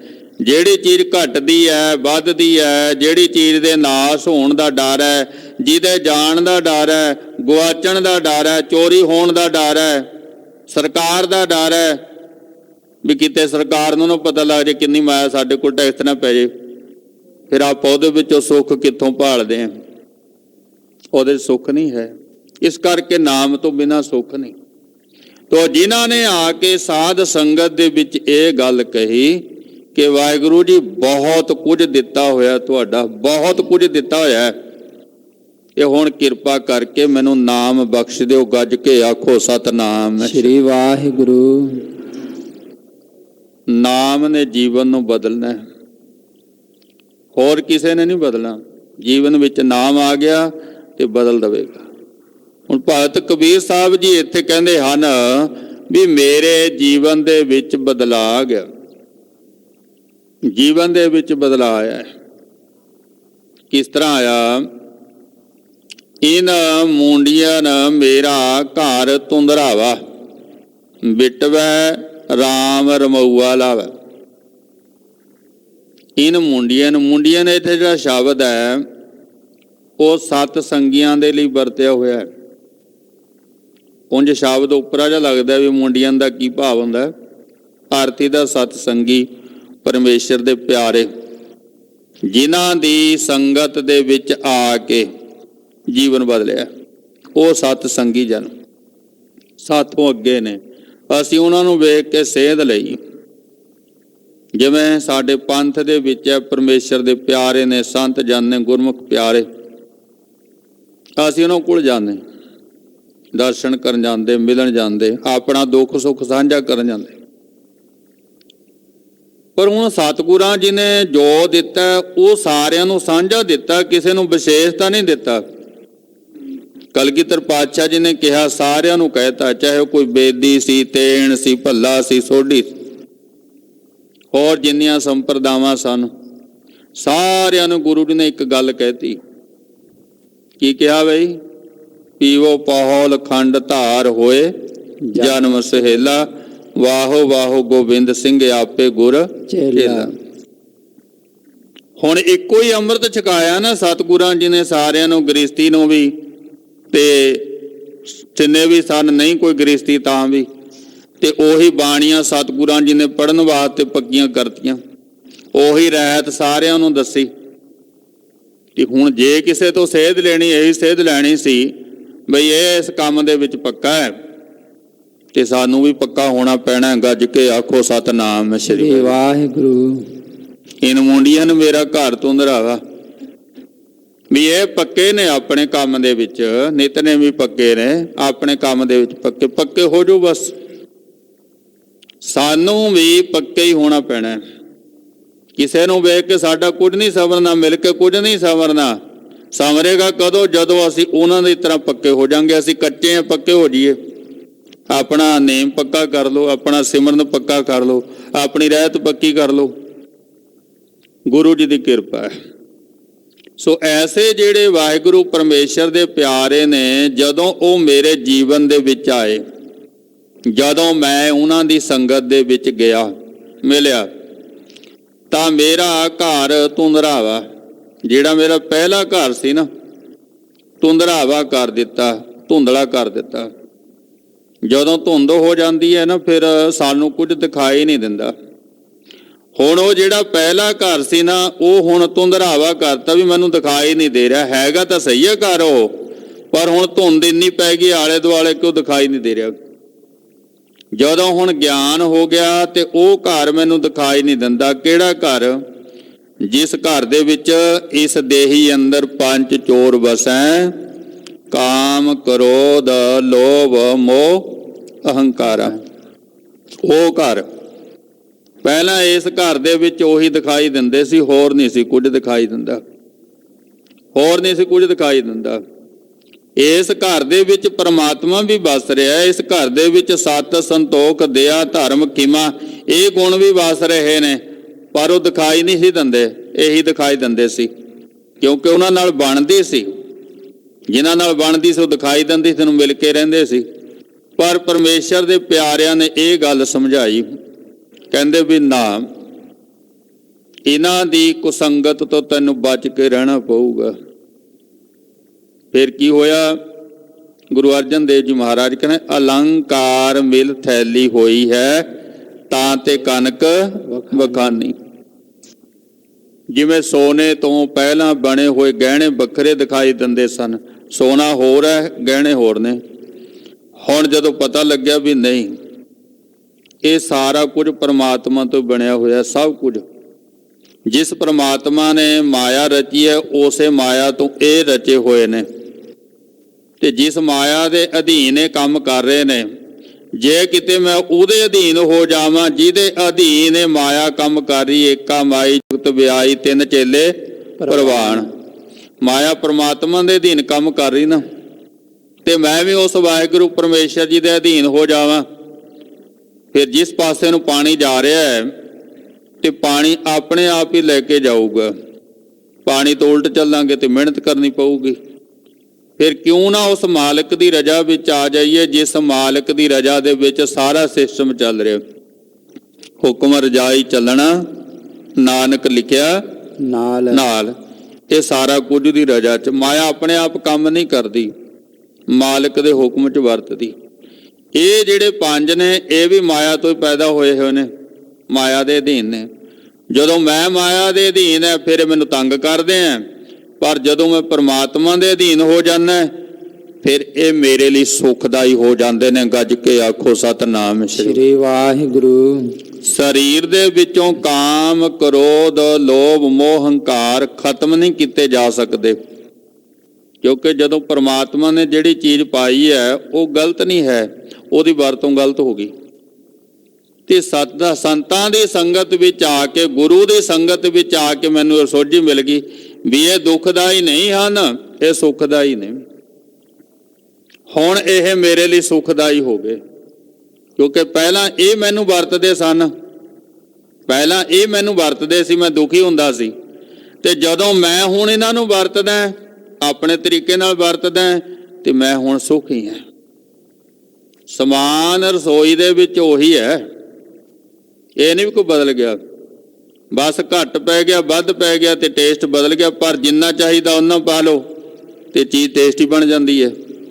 ਇਸ ਕਰਕੇ ਨਾ ਘੱਟ ਨਾ ਵੱਧ, ਮਰਿਆਦਾ ਦੇ ਵਿੱਚ, ਕੁਦਰਤ ਦੇ ਨਿਯਮ ਦੇ ਵਿੱਚ ਰਹਿ ਕੇ ਇਹਨਾਂ ਦੀ ਵਰਤੋਂ ਕਰਨੀ। ਕਾਮ ਹੈ, ਕ੍ਰੋਧ ਹੈ, ਲੋਭ ਹੈ, ਮੋਹ ਹੈ, ਹੰਕਾਰ ਹੈ, ਪੰਜ ਪਰਮਾਤਮਾ ਨੇ ਪਾਏ ਨੇ, ਸਰੀਰ ਦੇ ਨਾਲੇ ਬਣੇ ਨੇ, ਬਾਹਰੋਂ ਤਾਂ ਨਹੀਂ ਕਿਤੇ ਆਏ, ਸਰੀਰ ਦੇ ਨਾਲ ਹੀ ਹੈ, ਸਰੀਰ ਦੇ ਨਾਲ ਹੀ ਨੇ, ਅੰਦਰੇ ਨੇ, ਉਹਨੇ ਪਾਏ ਨੇ। ਫਿਰ ਇਹ ਹੋ ਨਹੀਂ ਸਕਦਾ ਵੀ ਦੁਖਦਾਈ ਹੋਣ। ਇਹਨਾਂ ਦੀ ਵਰਤੋਂ ਜਿਹੜੀ ਹੈ ਉਹ ਦੁਖਦਾਈ ਹੋ ਗਈ। ਜਦੋਂ ਇਹ ਸਾਨੂੰ ਵਰਤਣ ਲੱਗ ਗਏ ਨਾ, ਇਹ ਦੁਖਦਾਈ। ਜਦੋਂ ਗੁਰੂ ਤੋਂ ਜੋਗਤ ਸਿੱਖੀ ਕਿ ਨਿਹੱਤੇ ਪੰਜ ਜਵਾਨ ਮੈਂ ਗੁਰ ਥਾਪੀ ਦਿੱਤੀ ਕੰਡ ਜਿਓ, ਜਦੋਂ ਗੁਰੂ ਨੇ ਦਿੱਤਾ ਥਾਪੜਾ, ਹੁਣ ਮੈਂ ਇਹਨਾਂ ਦੀ ਕੰਡ ਲਵਾਤੀ। ਹੁਣ ਮੈਂ ਨਿਹੱਤੇ ਪੰਜ ਜਵਾਨ ਮੈਂ ਨਿਹੱਤੇ ਕਰਤੇ, ਹੁਣ ਮੇਰੇ ਤੇ ਵਾਰ ਨਹੀਂ ਕਰ ਸਕਦੇ। ਹੈ ਤਾਂ ਅੰਦਰ ਹੀ ਨੇ, ਇਹ ਸਰੀਰ ਵਿੱਚੋਂ ਬਾਹਰ ਨਹੀਂ ਜਾਣਗੇ, ਖਤਮ ਨਹੀਂ ਹੋਣਗੇ। ਬਸ ਇਹਨਾਂ ਨੂੰ ਵਰਤੋਂ ਕਰਨ ਦੀ ਜਿਹੜੀ ਜੁਗਤ ਹੈ ਉਹ ਸਾਧ ਸੰਗਤ ਦੇ ਵਿੱਚੋਂ ਮਿਲਣੀ ਹੈ, ਉਹ ਗੁਰੂ ਨੇ ਮਿਲਣੀ। ਸਾਹਿਬ ਜੀ ਕਹਿੰਦੇ ਦਿਓ ਸਾਨੂੰ ਇਹ ਨਕੰਮੀਆਂ ਚੀਜ਼ਾਂ, ਦੁੱਖ ਪਰ ਹਰ ਸੁੱਖ ਕਰ ਲੈ ਜਾਏ। ਸਾਹਿਬ ਜੀ ਕਹਿੰਦੇ ਦੁੱਖਦਾਈ ਚੀਜ਼ਾਂ ਸਾਡੇ ਕੋਲੋਂ ਛੱਡ ਜਾਓ ਤੇ ਸਾਡੇ ਕੋਲੋਂ ਸੁੱਖ ਵਾਲੇ ਲੈ ਜਾਓ। ਇਹ ਜਿਹੜੇ ਵਿਕਾਰ ਨੇ ਸਾਡੇ ਲਈ ਦੁੱਖਦਾਈ ਨੇ, ਸਾਹਿਬ ਜੀ ਕਹਿੰਦੇ ਛੱਡ ਜਾ ਇੱਥੇ। ਇਹੀ ਵਿਕਾਰ ਜਦੋਂ ਗੁਰੂ ਦੇ ਅਨੁਸਾਰੀ ਹੋ ਕੇ ਵਰਤਦਾ ਫਿਰ ਇਹ ਸੁਖਦਾਈ ਨੇ। ਗੱਜ ਕੇ ਆਖੋ ਸਤਿਨਾਮ ਸ੍ਰੀ ਵਾਹਿਗੁਰੂ। ਜਦੋਂ ਇਹ ਘਰ ਦੀ ਚਾਰ ਦੀਵਾਰੀ ਦੇ ਅੰਦਰ ਰਹਿਣਗੇ ਸੁਖਦਾਈ ਨੇ, ਜਦੋਂ ਚਾਰ ਦੀਵਾਰੀ ਟੱਪਣਗੇ, ਗਲੀ ਚ ਆਉਣਗੇ, ਫਿਰ ਇਹ ਦੁਖਦਾਈ ਨੇ। ਬਸ ਆਪਣੇ ਪਰਿਵਾਰ ਦੇ ਵਿੱਚ ਰਹਿ ਕੇ ਇਹਨਾਂ ਦੀ ਉਨੀ ਕੁ ਵਰਤੋਂ ਕਰਨੀ ਹੈ ਜਿੰਨੀ ਕੁ ਹੈਗੀ ਉਨੀ ਕੁ। ਜਦੋਂ ਇਹ ਬਾਹਰ ਗਏ ਨਾ, ਗੁਆਂਢੀਆਂ ਦੇ ਚਲੇ ਗਏ, ਬਸ ਫਿਰ ਲੜਾਈ ਹੈ, ਫਿਰ ਝਗੜਾ, ਫਿਰ ਸਿਰ ਫੱਟਦੇ ਨੇ, ਫਿਰ ਡਾਂਗਾ ਪੈਂਦੀਆਂ, ਫਿਰ ਥਾਣੇ 'ਚ। ਪਰ ਆਪਣੇ ਘਰ 'ਚ ਰਹਿੰਦਿਆਂ ਹੋਇਆ ਐਸਾ ਕੁਝ ਨਹੀਂ ਹੁੰਦਾ। ਉਹੀ ਵਿਕਾਰ ਨੇ, ਜਦੋਂ ਘਰ ਵਿੱਚ ਨੇ ਸੁਖਦਾਈ ਨੇ ਤੇ ਜਦੋਂ ਬਾਹਰ ਚਲੇ ਗਏ ਤੇ ਫਿਰ ਦੁਖਦਾਈ। ਤੋ ਇਨ ਮੁੰਡਿਆਂ ਨੇ ਮੇਰਾ ਘਰ ਧੁੰਦਰਾਵਾ। ਇਹ ਜਿਹੜੇ ਪਰਮੇਸ਼ਰ ਦੇ ਪਿਆਰੇ, ਉਹਨਾਂ ਨੇ ਮੇਰਾ ਘਰ ਧੁੰਦਰਾਵਾ ਕਰਦਾ, ਮਾਨੋ ਕਿਤੇ ਨਾਮੋ ਨਿਸ਼ਾਨ ਮਿਟਾ ਦਿੱਤਾ। ਉਹ ਘਰ ਮੈਨੂੰ ਹੁਣ ਦਿਖਾਈ ਨਹੀਂ ਦਿੰਦਾ। ਬਿਟਵੈ ਰਾਮ ਰਮਊਆ ਲਾਵਾ। ਬਿਟਵਾ ਕਹਿੰਦੇ ਨੇ ਬੇਟੇ ਨੂੰ। ਆ ਘਰ ਦੇ ਵਿੱਚ ਰਹਿਣ ਵਾਲਾ ਬੇਟਾ ਕੰਮ ਕਰਦਾ ਫਿਰਦਾ ਨਾ ਅੱਗੇ ਅੱਗੇ ਮਾਤਾ ਪਿਤਾ ਦੇ, ਇਸ ਤਰ੍ਹਾਂ ਇਹ ਮਨ ਜਿਹੜਾ ਨਾ ਹਰ ਵਕਤ ਤੁਰਿਆ ਫਿਰਦਾ। ਤੇ ਹੁਣ ਕਿੱਥੇ ਲਾਤਾ? ਰਮੂਆ ਲਾਵਾ ਪਰਮਾਤਮਾ ਦੇ ਰਾਮ ਦੇ ਵਿੱਚ, ਨਾਮ ਦੇ ਵਿੱਚ ਜੋੜਤਾ। ਜਦੋਂ ਇਹ ਆਪਣੀ ਮਰਜ਼ੀ ਨਾਲ ਤੁਰਿਆ ਫਿਰਦਾ ਸੀ ਉਹ ਰੋਜ਼ ਅਲਾਮੇ ਆਉਂਦੇ ਸੀ, ਪਰ ਜਦੋਂ ਹੁਣ ਇੱਕ ਕੰਮ ਤੇ ਜਾਣ ਲੱਗ ਗਿਆ ਤੇ ਕੋਈ ਅਲਾਮਾ ਨਹੀਂ ਹੈ। ਇਹ ਹੋਰ ਕੰਮਾਂ 'ਚ ਕਿਉਂ ਜਾਂਦਾ ਸੀ? ਕਿਉਂਕਿ ਇਹਦੇ ਕੋਲ ਕੰਮ ਨਹੀਂ ਸੀ ਹੈ। ਤੇ ਹੁਣ ਇੱਕ ਕੰਮ ਇਹਨੂੰ ਮਿਲ ਗਿਆ, ਹੁਣ ਆਪਣੇ ਕੰਮ ਤੇ ਲੱਗਿਆ, ਹੁਣ ਇਹਦਾ ਧਿਆਨ ਹੀ ਨਹੀਂ ਹੈ। ਹੁਣ ਸਿੱਧਾ ਆਪਣੇ ਕੰਮ ਤੇ ਜਾਂਦਾ ਤੇ ਵਾਪਸ ਆਪਣੇ ਘਰੇ ਆ ਜਾਂਦਾ, ਇਹਨੂੰ ਪਤਾ ਨਹੀਂ ਰਸਤੇ ਵਿੱਚ ਕੀ ਹੁੰਦਾ। ਬਸ ਉਹ ਹਾਲਤ ਇਸ ਮਨ ਦੀ ਹੈ। ਬੱਚੇ ਦੀ ਤਰ੍ਹਾਂ ਵਿਹਲਾ ਸੀ, ਕਦੇ ਕਿਧਰੇ ਲੱਗਿਆ ਰਹਿੰਦਾ ਸੀ। ਮਾਤਾ ਪਿਤਾ ਨੂੰ ਉਲਾਮੇ ਆਉਂਦੇ ਸਨ, ਪਰ ਜਦੋਂ ਹੁਣ ਇੱਕ ਕੰਮ ਤੇ ਲੱਗ ਗਿਆ, ਕੰਮ ਤੇ ਜਾਂਦਾ, ਘਰੇ ਆਉਂਦਾ, ਇਹ ਮਨ ਜਿਹੜਾ ਹੈ ਉਹ ਪ੍ਰਮਾਤਮਾ ਦੇ ਨਾਮ ਦੇ ਵਿੱਚ ਲੱਗ ਗਿਆ। ਤੇ ਹੁਣ ਇਹਨੇ ਸਾਰੇ ਮਾੜੇ ਕਰਮ ਜਿਹੜੇ ਨੇ, ਮਾੜੀ ਜਿਹੜੀ ਸੋਚ ਹੈ ਨਾ, ਉਹ ਛੱਡਤੀ। ਆ ਬਦਲਾਅ ਜਿਹੜਾ ਮੇਰੇ ਜੀਵਨ ਦੇ ਵਿੱਚ ਆਇਆ। ਇਸ ਤਰ੍ਹਾਂ ਭਗਤ ਕਬੀਰ ਸਾਹਿਬ ਜੀ ਆਪਣੇ ਇਸ ਸ਼ਬਦ ਦੇ ਰਾਹੀਂ ਸਮਝਾ ਰਹੇ ਨੇ। ਹਾਂਜੀ, ਆਸਾ ਮੇਰੀ ਬਹੁਰੀਆ ਕੋ ਧਨੀਆ ਨਾਉ। ਬਹੁਰੀਆ ਕਹਿੰਦੇ ਵੋਟੀ ਨੂੰ, ਘਰ ਵਾਲੀ ਨੂੰ। ਹੁਣ ਇਸ ਸਰੀਰ ਦੇ ਵਿੱਚ ਘਰ ਵਾਲੀ ਕਿਹੜੀ ਹੈ? ਜਿਹੜੀਆਂ ਸਾਖੀਆਂ ਨੇ ਨਾ, ਉਹ ਸਿਰਫ ਸਮਝਾਉਣ ਦੇ ਲਈ ਵਰਤੀਆਂ ਜਾਂਦੀਆਂ ਨੇ। ਉਹ ਇੱਕ ਰੂਪਕ ਅਲੰਕਾਰ ਹੋਇਆ ਕਰਦਾ, ਉਹ ਸੱਚਮੁੱਚ ਨਹੀਂ ਹੋਇਆ ਕਰਦਾ। ਸਮਝਾਉਣ ਵਿੱਚ ਸੌਖਾ ਹੈ, ਕਿਉਂਕਿ ਜਿਹੜੀ ਗੱਲ ਸਾਖੀ ਰਾਹੀਂ ਸਮਝ ਆ ਜਾਂਦੀ ਹੈ ਸੌਖੀ, ਉਹ ਇਤਨਾ ਹੋਰ ਪਾਸੇ ਦਿਮਾਗ ਨਾਲ ਆਉਂਦੀ ਨਹੀਂ। ਵਿਦਵਾਨਾਂ ਨੇ ਵੀ ਇਹ ਗੱਲ ਮੰਨੀ ਕਿ ਸਾਖੀ ਰਾਹੀਂ ਜਿੰਨੀ ਗੱਲ ਸਮਝ ਆਉਂਦੀ ਹੈ, ਇਤਨੀ ਹੋਰ ਤਰੀਕੇ ਨਾਲ ਆਉਂਦੀ ਨਹੀਂ। ਵਿਦਵਾਨ ਬੰਦਾ ਜਿਤਨਾ ਮਰਜ਼ੀ ਵੱਡਾ ਹੋਵੇ, ਜਿਤਨੀ ਮਰਜ਼ੀ ਵਿਦਿਆ ਘੋਟੀ ਜਾਵੇ ਆਪਣੀ, ਪਰ ਜਦੋਂ ਸਾਖੀ ਸੁਣਾਉਂਦਾ ਤੇ ਨਾਲ ਦੀ ਨਾਲ ਸਮਝ ਵਿੱਚ ਆ ਜਾਂਦੀ ਹੈ, ਉਹਦੀ ਵਿਦਵਤਾ ਦੇ ਨਾਲ ਨਹੀਂ ਸਮਝ ਆਉਂਦੀ। ਗੱਜ ਕੇ ਆਖੋ ਸਤਿਨਾਮ ਸ੍ਰੀ ਵਾਹਿਗੁਰੂ। ਉਹਨਾਂ ਨੇ ਇੱਕ ਉਦਾਹਰਣ ਦਿੱਤੀ ਕਿ ਧੰਨ ਗੁਰੂ ਅਰਜਨ ਦੇਵ ਜੀ ਮਹਾਰਾਜ ਇੱਕ ਸ਼ਬਦ ਕਹਿੰਦੇ ਨੇ, ਕਹਿੰਦੇ ਵੀ ਸਿੱਖਾ ਸਿੱਖੀ ਤੇ ਨਹੀਂ ਟਿਕਦੀ।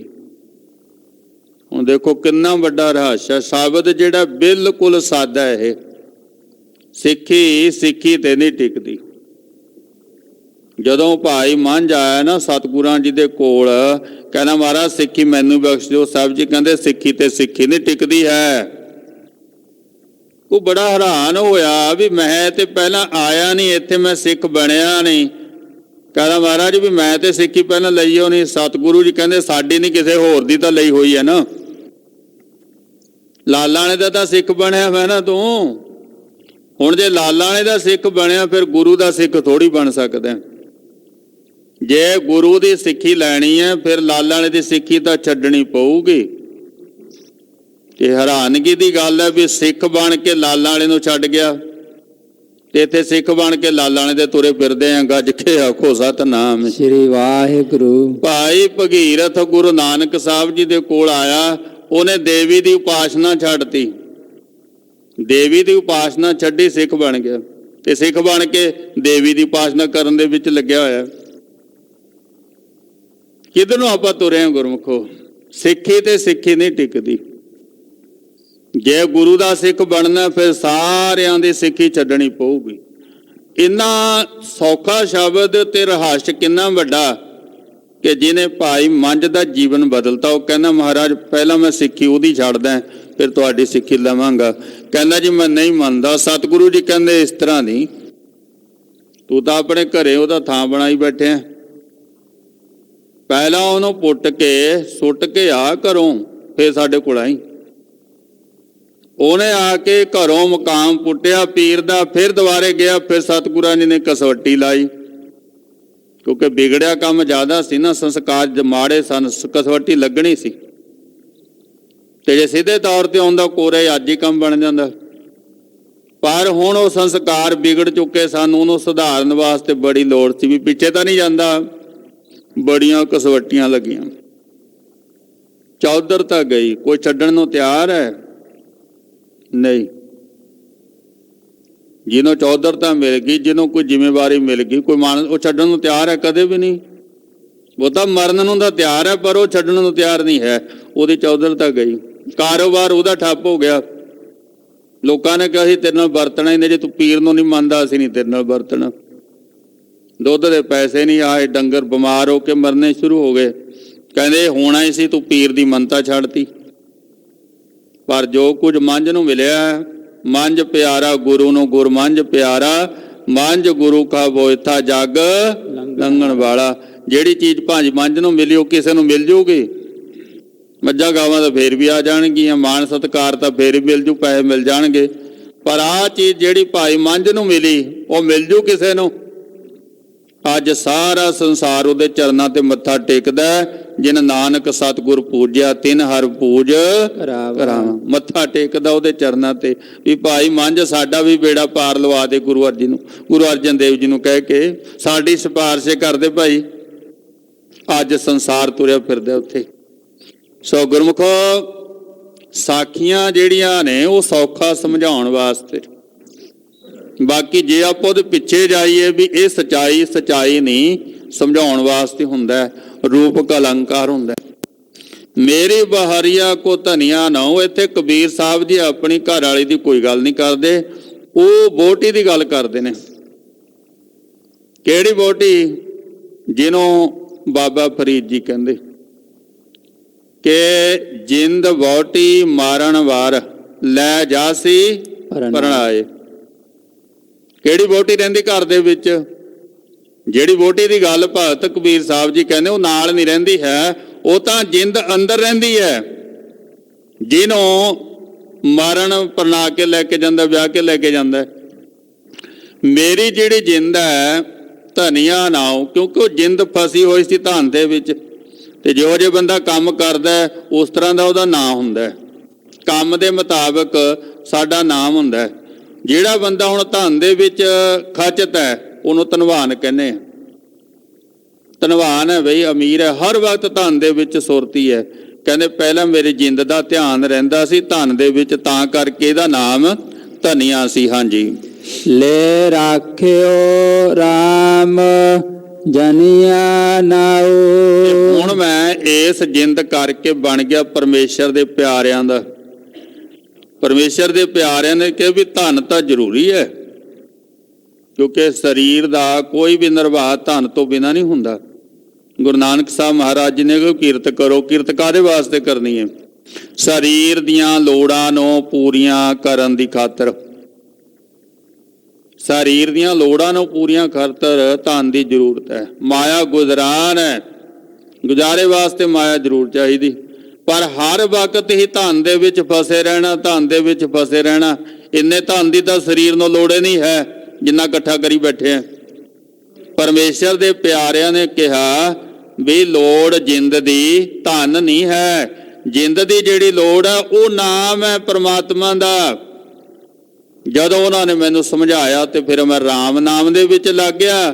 ਤੇ ਹੁਣ ਇਸੇ ਜਿੰਦ ਦਾ ਨਾਮ ਹੋ ਗਿਆ ਲੈ ਰਾਖਿਓ RAM ਜਨੀਆ ਨਾਉ। ਹੁਣ ਕਹਿੰਦੇ ਉਹੀ RAM ਜਨੀਆਂ ਬਣ ਗਈ। ਗੱਜ ਕੇ ਆਖੋ ਸਤਨਾਮ ਸ੍ਰੀ ਵਾਹਿਗੁਰੂ। ਸੰਸਾਰਕ ਧਨ ਤੋਂ ਬਿਰਤੀ ਜਦੋਂ ਨਾਮ ਧਨ ਦੇ ਵਿੱਚ ਚਲੀ ਗਈ ਤੇ ਸਮਝੋ ਜੀਵਨ ਦੇ ਵਿੱਚ ਬਦਲਾਅ ਆ ਗਿਆ। ਪਰ ਜੇ ਹਾਲੇ ਵੀ ਬਿਰਤੀ ਉੱਥੇ ਸੰਸਾਰਕ ਧਨ ਦੇ ਵਿੱਚ ਹੀ ਹੈ ਤਾਂ ਫਿਰ RAM ਜਨੀਆਂ ਨਹੀਂ ਹਲੇ ਬਣੀ। ਇੱਥੇ ਆ ਕੇ RAM ਜਨੀਆਂ ਬਣਨਾ ਸੀ, ਨਾ ਕਿ ਧਨੀਆ ਬਣਨਾ। ਉਹ ਤਾਂ ਪਹਿਲਾਂ ਹੀ ਸੀ, ਹੁਣ RAM ਜਨੀਆਂ ਬਣਨਾ। ਇਹ ਬਦਲਾਅ ਜੀਵਨ ਦੇ ਵਿੱਚ ਆਉਣਾ ਚਾਹੀਦਾ। ਹਾਂਜੀ। ਇਹਨਾਂ ਮੁੰਡਿਆਂ ਮੇਰਾ ਘਰ ਤੁੰਦਰਾਵਾ। ਆ ਜਿਹੜਾ ਸਰੀਰ ਰੂਪੀ ਘਰ ਹੈ ਨਾ, ਪਰਮੇਸ਼ਰ ਦੇ ਪਿਆਰਿਆਂ ਨੇ ਕਿਰਪਾ ਕੀਤੀ ਵੀ ਇਹ ਧੁੰਦਲਾ ਬਣਾ ਦਿੱਤਾ ਕਿ ਹੁਣ ਇਹਦੇ ਵਿੱਚ ਜਿਹੜੀ ਉਹ ਧਨੀਆਂ ਵਾਲੀ ਇਸਤਰੀ ਸੀ, ਜਿਹੜੇ 5 ਵਿਕਾਰ ਅੰਦਰ ਰਹਿੰਦੇ ਸਨ, ਉਹ ਨਹੀਂ ਹੁਣ ਮੈਨੂੰ ਦਿਖਾਈ ਦਿੰਦੇ। ਹਾਂਜੀ। ਬੇਟਵਹਿ RAM ਰਮਉਆ ਲਾਵਾ। ਇਹ ਸਰੀਰ ਦੇ ਵਿੱਚ ਰਹਿਣ ਵਾਲਾ ਜਿਹੜਾ ਮਨ ਹੈ ਨਾ, ਬੇਟਾ, ਬਿਟਵਾ ਕਹਿੰਦੇ ਨੇ ਬੱਚੇ ਪੁੱਤਰ ਨੂੰ। ਕਹਿੰਦੇ ਉਹ ਬੇਟੇ ਨੂੰ ਹੁਣ ਲਾ ਦਿੱਤਾ ਕਿੱਥੇ? ਵਾਹਿਗੁਰੂ ਪਰਮੇਸ਼ਰ ਜੀ ਦੇ ਪਿਆਰਿਆਂ ਨੇ ਨਾਮ ਦੇ ਵਿੱਚ ਲਾ ਦਿੱਤਾ ਕਿ ਮਨਾ ਤੇਰਾ ਕੰਮ ਤਾਂ ਸਿਮਰਨ ਕਰਨਾ ਹੈ। ਰਾਮ ਸਿਮਰ ਰਾਮ ਸਿਮਰ ਰਾਮ ਸਿਮਰ ਭਾਈ। ਇਹ ਸਿਮਰਨ ਕਰਨ ਵਾਸਤੇ ਤੇਰਾ ਮਨ, ਤੈਨੂੰ ਮਨੁੱਖਾ ਜਨਮ ਮਿਲਿਆ ਤੇ ਪਰਮੇਸ਼ਰ ਦੇ ਪਿਆਰਿਆਂ ਨੇ ਹੁਣ ਉਹਦੇ ਵਿੱਚ ਮੈਨੂੰ ਜੋੜ ਦਿੱਤਾ, ਮੇਰਾ ਮਨ ਸਿਮਰਨ ਦੇ ਵਿੱਚ ਲਾ ਦਿੱਤਾ। ਹਾਂਜੀ ਰਹਾਉ ਸ਼ਰਾਮ ਦੇ ਕੇ ਸਤ ਭਗਤ ਕਬੀਰ ਸਾਹਿਬ ਜੀ ਬਖਸ਼ਿਸ਼ ਕਰਦੇ ਨੇ। ਕਹਿਤ ਕਬੀਰ ਸੁਨੋ ਮੇਰੀ ਮਾਈ। ਭਗਤ ਕਬੀਰ ਸਾਹਿਬ ਜੀ ਆਪਣੀ ਮਾਂ, ਸੁੱਖ ਹੋਵੇ ਦੁੱਖ ਹੋਵੇ, ਸਾਡਾ ਇੱਕ ਸੁਭਾਅ ਬਣਿਆ ਕਿ ਉਹਦੇ ਵਿੱਚ ਮਨੁੱਖ ਮਾਂ ਨੂੰ ਜ਼ਰੂਰ ਕਰਦਾ ਹੈ, ਚੇਤੇ ਕਰਦਾ ਹੈ, ਦੁੱਖ ਵਿੱਚ ਵੀ ਸੁੱਖ ਦੇ ਵਿੱਚ ਵੀ। ਇਹ ਸਾਡੇ ਮਨ ਦੀ ਸਥਿਤੀ ਹੈ। ਮਾਂ ਬੜੀ ਚੇਤੇ ਆਉਂਦੀ। ਦੁਨੀਆ ਦੇ ਸਾਰੇ ਰਿਸ਼ਤੇ ਜਿਹੜੇ ਨੇ ਨਾ, ਉਹ ਸਾਡੇ ਜਨਮ ਤੋਂ ਬਾਅਦ ਬਣਦੇ ਨੇ,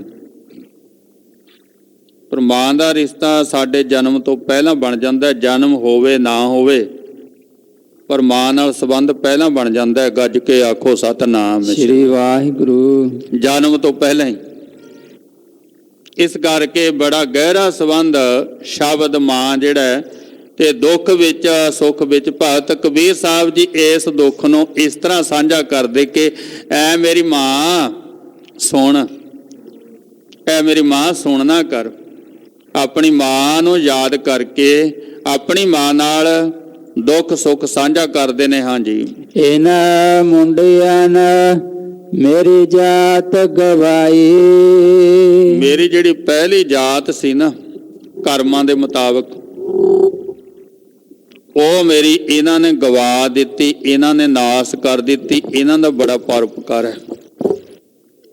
ਜਿਹੜੀਆਂ ਜਾਤਾਂ ਇੱਥੇ ਸਾਡੇ ਹਿੰਦੁਸਤਾਨ ਦੇ ਵਿੱਚ ਬਣਾਈਆਂ ਗਈਆਂ ਨੇ, ਉਹ ਪਰਮਾਤਮਾ ਵੱਲੋਂ ਨਹੀਂ ਬਣਾਈਆਂ ਗਈਆਂ। ਇਹ ਮਨੁੱਖ ਦੀ ਕਾਢ ਹੈ, ਮਨੁੱਖ ਦੀ ਦੇਣ ਹੈ। ਸਿਰਫ ਕੰਮ ਦੇ ਆਧਾਰ ਤੇ ਜਾਤਾਂ ਨੇ। ਪਰ ਜਦੋਂ ਇਹੀ ਜਾਤਾਂ ਰਾਜਨੀਤੀ ਦੇ ਵਿੱਚ ਆ ਗਈਆਂ, ਫਿਰ ਉੱਚੀਆਂ ਨੀਚੀਆਂ ਬਣ ਗਈਆਂ। ਤੇ ਭਗਤ ਕਬੀਰ ਸਾਹਿਬ ਜੀ ਗੱਲ ਕਰਦੇ ਨੇ ਜਾਤ ਦੀ। ਮੇਰੀ ਜਾਤ ਗਵਾਈ, ਜਿਹੜੀ ਪਹਿਲੀ ਮੇਰੀ ਜਾਤ ਸੀ ਕਿਹੜੀ? ਹਰ ਵਕਤ ਧਨ ਦੇ ਵਿੱਚ ਚਿੱਤ ਰਹਿੰਦਾ ਸੀ, ਜਿਹਦੇ ਕਰਕੇ ਮੇਰੀ ਬਹੁਤੀ ਜਿੰਦ ਜਿਹੜੀ ਆ ਧਨੀਆ ਖਵਾਉਂਦੀ ਸੀ, ਤੇ ਹੁਣ ਉਹ ਨਾਮੋ ਨਿਸ਼ਾਨ ਮਿਟ ਗਿਆ ਧਨੀਆ ਵਾਲਾ, ਤੇ ਹੁਣ ਬਣ ਗਈ ਮੈਂ ਰਾਮ ਜਨੀਆ। ਪਹਿਲਾਂ ਮੈਂ ਸੰਸਾਰੀ ਬੰਦਾ, ਸੰਸਾਰ ਦੇ ਕੰਮਾਂ ਦੇ ਵਿੱਚ ਖਚਤ ਸਾਂ, ਤੇ ਹੁਣ ਨਿਰੰਕਾਰ ਵਾਲੇ ਪਾਸੇ ਲੱਗ ਗਿਆ।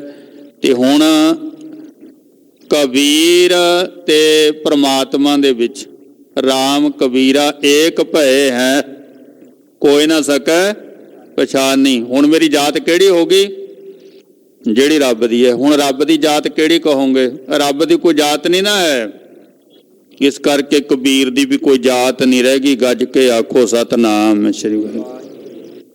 ਪਰਮੇਸ਼ਰ ਦੇ ਪਿਆਰਿਆਂ ਦੀ ਕੋਈ ਜਾਤ ਨਹੀਂ ਹੁੰਦੀ, ਉਹਨਾਂ ਦੀ ਜਾਤ ਉਹੀ ਹੈ ਜਿਹੜੀ ਪਰਮੇਸ਼ਰ ਦੀ। ਇਹ ਅੱਜ ਦੇ ਸ੍ਰੀ ਮੁੱਖ ਵਾਕ ਦੀ ਵਿਚਾਰ ਹੈ। ਅੱਜ ਇਤਿਹਾਸਕ ਦਿਹਾੜਾ ਵੀ ਹੈ ਕਿ 1761 ਦੇ ਵਿੱਚ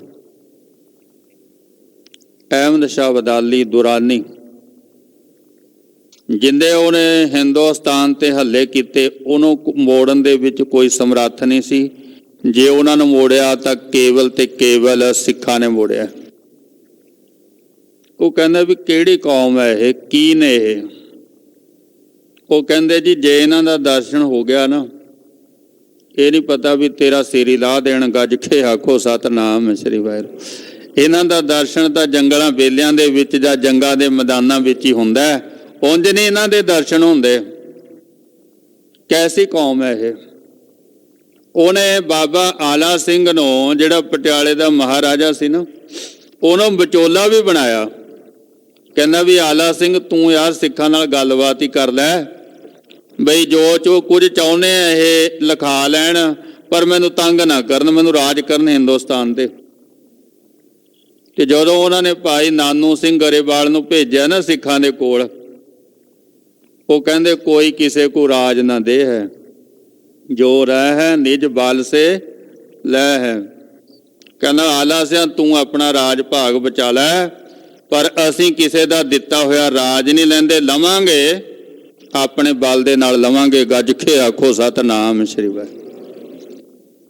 ਅਹਿਮਦ ਸ਼ਾਹ ਅਬਦਾਲੀ ਦੇ ਦਿੱਤੇ ਹੋਏ ਰਾਜ ਨੂੰ ਸਿੱਖਾਂ ਨੇ ਲੱਤ ਮਾਰੀ। ਉਹ ਕਹਿੰਦਾ ਵੀ ਨਾ ਸਿੱਖਾਂ ਦਾ ਨਾਮੋ ਨਿਸ਼ਾਨ ਮਿਟਾਉਣਾ। ਸ਼ਕਤੀ ਕਿੱਥੋਂ ਮਿਲਦੀ? ਅੰਮ੍ਰਿਤ ਸਰੋਵਰ ਤੋਂ, ਸੱਚਖੰਡ ਸ੍ਰੀ ਹਰਿਮੰਦਰ ਸਾਹਿਬ ਤੋਂ। ਤਾਂ ਉਹਨੇ ਕਿਹਾ ਵੀ ਮੈਂ ਇਹਨੂੰ ਮਿਟਾ ਦਿਆਂਗਾ। ਤੇ ਉਸ ਵਕਤ ਬਾਬਾ ਦੀਪ ਸਿੰਘ ਜੀ ਸਨ ਦਮਦਮੇ ਸਾਹਿਬ ਦੀ ਧਰਤੀ ਤੇ ਇੱਥੇ ਥੋੜੇ ਜਿਹੇ ਸਿੱਖਾਂ ਦੇ ਨਾਲ ਰਹਿੰਦੇ ਸਨ ਬਾਬਾ ਗੁਰਬਖਸ਼ ਸਿੰਘ ਜੀ। ਤੇ ਜਦੋਂ ਉਹਨਾਂ ਨੂੰ ਪਤਾ ਲੱਗਿਆ ਵੀ ਅਹਿਮਦ ਸ਼ਾਹ ਅਬਦਾਲੀ ਆਪਣੀ ਲਾਹੌਰ ਤੋਂ ਸੈਨਾ ਭੇਜ ਰਿਹਾ, ਸਿੱਖਾਂ ਨੇ ਕਦੇ ਗਿਣਤੀ ਨਹੀਂ ਦੇਖੀ, ਕਿਉਂਕਿ ਉਹਨਾਂ ਨੂੰ ਤਾਂ ਹੁਕਮ ਹੈ ਵੀ ਸਿੱਖ ਨੇ ਤਿਆਰ ਬਰ ਤਿਆਰ ਰਹਿਣਾ। ਬਾਬਾ ਗੁਰਬਖਸ਼ ਸਿੰਘ ਜੀ ਨੇ ਤਿਆਰੀਆਂ ਕਰ ਲਈਆਂ। ਕਿੰਨੀ ਸੈਨਾ? 20,000। ਅਸੀਂ ਕਿੰਨੇ? 20 ਵੀ ਨਹੀਂ। ਕੋਈ ਗੱਲ ਨਹੀਂ। ਧੰਨ ਗੁਰੂ ਰਾਮਦਾਸ ਮਹਾਰਾਜ ਜੀ ਦੇ ਅਸਥਾਨ ਤੇ ਚਰਨਾਂ ਵਿੱਚ ਕਰਕੇ ਬੇਨਤੀ ਸਿੰਘਾਂ ਨੇ ਮੋਰਚਾ ਲਾਤਾ ਔਰ ਵਕਤ ਪਾ ਕੇ ਰੱਖ ਦਿੱਤਾ ਅਹਿਮਦ ਸ਼ਾਹ ਅਬਦਾਲੀ ਦੀ 20,000 ਸੈਨਾ ਨੂੰ। ਤੇ ਆਖਰੀ ਸਮੇਂ ਤੱਕ ਬਾਬਾ ਜੀ ਲੜਦੇ ਰਹੇ, ਜਦੋਂ ਕਿ ਉਹਨਾਂ ਦੇ ਸਰੀਰ ਦੇ ਉੱਤੇ ਇਤਨੇ ਜ਼ਖਮ ਹੋ ਗਏ ਸੀ ਕਿ ਉਹ ਗੋਡਿਆਂ ਭਾਰ ਬੈਠ ਗਏ। ਸਿੰਘਾਂ ਨੇ ਕਿਹਾ ਬਾਬਾ ਜੀ ਸ਼ਾਸਤਰ ਛੱਡ ਦਿਓ। ਕਹਿੰਦਾ ਜੇ ਮੈਂ ਸ਼ਾਸਤਰ ਛੱਡਤਾ ਨਾ, ਮੇਰੇ ਤੇ ਕਿਸੇ ਨੇ ਵਾਰ ਨਹੀਂ ਕਰਨਾ, ਤੇ ਜੇ ਮੇਰਾ ਸਿਰ ਕਿਸੇ ਨੇ ਨਾ ਲਾਇਆ ਤੇ ਮੈਂ ਸ਼ਹੀਦਾਂ ਵਿੱਚ ਨਹੀਂ ਗਿਣਿਆ ਜਾਣਾ। ਇਸ ਕਰਕੇ ਸ਼ਾਸਤਰ ਨਹੀਂ ਛੱਡਾਂਗਾ। ਗੱਜ ਕੇ ਆਖੋ ਸਤਿਨਾਮ ਸ੍ਰੀ। ਫਿਰ ਇੱਕ ਗਿਲਜੇ ਨੇ ਆ ਕੇ ਆਪਣਾ ਵਾਰ ਕੀਤਾ ਤੇ ਸੱਚਖੰਡ ਸ੍ਰੀ ਹਰਿਮੰਦਰ ਸਾਹਿਬ ਜੀ ਦੀ ਹੋ ਰਹੀ ਬੇਅਦਬੀ ਨੂੰ ਬਚਾਉਂਦਿਆਂ ਹੋਇਆਂ ਬਾਬਾ ਗੁਰਬਖਸ਼ ਸਿੰਘ ਜੀ ਆਪਣੇ ਸਾਥੀਆਂ ਸਮੇਤ ਅੱਜ ਦੇ ਦਿਨ 1761 ਦੇ ਵਿੱਚ ਸ਼ਹੀਦ ਹੁੰਦੇ। ਸ਼੍ਰੀ ਅਕਾਲ ਤਖ਼ਤ ਸਾਹਿਬ ਜੀ ਦੇ ਪਿੱਛੇ ਉਹਨਾਂ ਦਾ ਬੂੰਗਾ ਬਣਿਆ ਹੋਇਆ ਹੈ ਔਰ ਉੱਥੇ ਲਿਖਿਆ ਵੀ ਕਿਸੇ ਨੂੰ ਭਾਈ ਵਹਿਮ ਭਰਮ ਹੋ ਜੇ ਨਾ, ਆਪ ਭੂਤਾਂ ਪ੍ਰੇਤਾਂ ਦਾ ਵਹਿਮ ਹੋ ਜਾਂਦਾ ਹੈ। ਵਹਿਮ ਹੀ ਹੈ, ਇੱਕ ਹੈ ਤਾਂ ਕੁਝ ਨਹੀਂ ਹੈ। ਕਹਿੰਦੇ ਜਿਹੜਾ ਉੱਥੇ ਜਾ ਕੇ ਅਰਦਾਸ ਕਰਦਾ ਉਹ ਆਪਣੇ ਆਪ ਹੀ ਖਤਮ ਹੋ ਜਾਂਦਾ ਹੈ। ਜੇ ਗੁਰਮੁਖੋ ਪੰਥ ਦੀ ਝੋਲੀ ਦੇ ਵਿੱਚ ਆਹ ਗੱਲ ਪਾਤੀ, ਸਾਨੂੰ ਸਾਰਿਆਂ ਨੂੰ ਦੱਸਤਾ ਵੀ ਜੇ ਕਿਸੇ ਨੂੰ ਹੈਗਾ ਵਹਿਮ ਭਰਮ ਹੋ ਗਿਆ ਕਿਸੇ ਨੂੰ ਭੂਤ ਪ੍ਰੇਤ ਦਾ, ਕਹਿੰਦੇ ਉਹ ਬਾਬਾ ਗੁਰਬਖਸ਼ ਸਿੰਘ ਮੂੰਗੇ ਤੇ ਜਾ ਕੇ ਅਰਦਾਸ ਕਰਾ ਲਓ। ਤੇ ਫਿਰ ਆਪਾਂ ਨੂੰ ਕਿਹੜੀ ਲੋੜ ਹੈ ਵੀ ਸਿਆਣਿਆਂ ਕੋਲ ਫਿਰਨ ਦੀ? ਗੱਜ ਕੇ ਆਖੋ ਸਤਿਨਾਮ ਸ੍ਰੀ ਵਾਹਿਗੁਰੂ। ਤੇ ਸਾਨੂੰ ਕਿਹੜੀ ਲੋੜ ਹੈ? ਜੇ ਕਿਸੇ ਨੂੰ ਵਹਿਮ ਭਰਮ ਹੈ, ਸਿੱਖ ਦੇ ਨੇੜੇ ਕੋਈ ਚੀਜ਼ ਆਉਂਦੀ ਨਹੀਂ ਹੈ, ਜਿਹਦੇ ਨੇੜੇ ਜੰਮ ਨਹੀਂ ਆਉਂਦੇ ਭੂਤਾਂ ਪ੍ਰੇਤਾਂ ਨੇ ਤਾਂ ਕੀ ਆਉਣਾ ਹੈ? ਇਹ ਵਹਿਮ ਹੀ ਜੇ ਹੋ ਗਿਆ ਤੇ ਉੱਥੇ ਅਰਦਾਸ ਕਰਵਾ ਲਓ ਜਾ ਕੇ ਆ ਕੇ। ਤੇ ਜੇ ਉਹਦਾ ਉੱਥੇ ਵੀ ਵਹਿਮ ਜਾ ਕੇ ਦੂਰ ਨਹੀਂ ਹੋਇਆ, ਫਿਰ ਕਿਤੇ ਵੀ ਨਹੀਂ ਹੋਣਾ। ਐਸੇ ਭਾਈ ਗੁਰਬਖਸ਼ ਸਿੰਘ ਜੀ ਜਿਨ੍ਹਾਂ ਦੀ ਅੱਜ ਦੇ ਦਿਨ ਸ਼ਹੀਦੀ ਹੋਈ, ਸੱਚਖੰਡ ਸ੍ਰੀ ਹਰਿਮੰਦਰ ਸਾਹਿਬ ਜੀ ਦੀ ਬੇਅਦਬੀ ਨੂੰ ਬਚਾਉਣ, ਬੇਅਦਬੀ ਨਾ ਹੋਵੇ, ਉਹਨਾਂ ਨੇ ਸ਼ਹੀਦੀ ਪਾਈ। ਪ੍ਰਣਾਮ ਸਾਡੀ ਐਸੇ ਸ਼ਹੀਦਾਂ ਨੂੰ। ਬਾਣੀ ਇਤਿਹਾਸ ਦੀ ਵਿਚਾਰ ਕਰਦਿਆਂ ਹੋਇਆਂ ਹੋਈਆਂ ਭੁੱਲਾਂ ਲਈ ਦਾਸ ਖਿਮਨ ਦਾ ਜਾਚਕ ਹੈ। ਵਾਹਿਗੁਰੂ ਜੀ ਕਾ ਖਾਲਸਾ, ਵਾਹਿਗੁਰੂ ਜੀ ਕੀ ਫਤਿਹ। ਠਾਕੁਰ ਤੁਮ ਪਹਿਰਦਾਸ ਜਿਉ ਪਿੰਡ ਸਭ ਤੇਰੀ, तुम मात पिता हम बारक तेरे, तुम्हारी कृपा